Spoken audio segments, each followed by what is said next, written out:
years old. My mama told me, go make yourself some friends or you'll be lonely. Once I was 7 years old.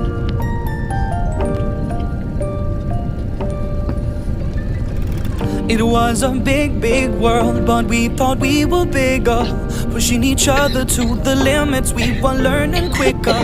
By 11, smoking herb and drinking burning liquor.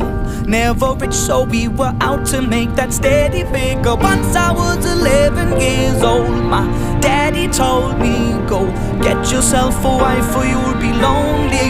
Once I was 11 years old.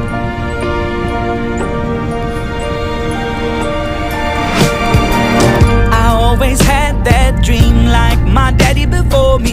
So I started writing songs, I started writing stories. Something about that glory just always seemed to bore me, cause only those I really love will ever really know me. Once I was 20 years old, my story got told before the morning sun when life was lonely.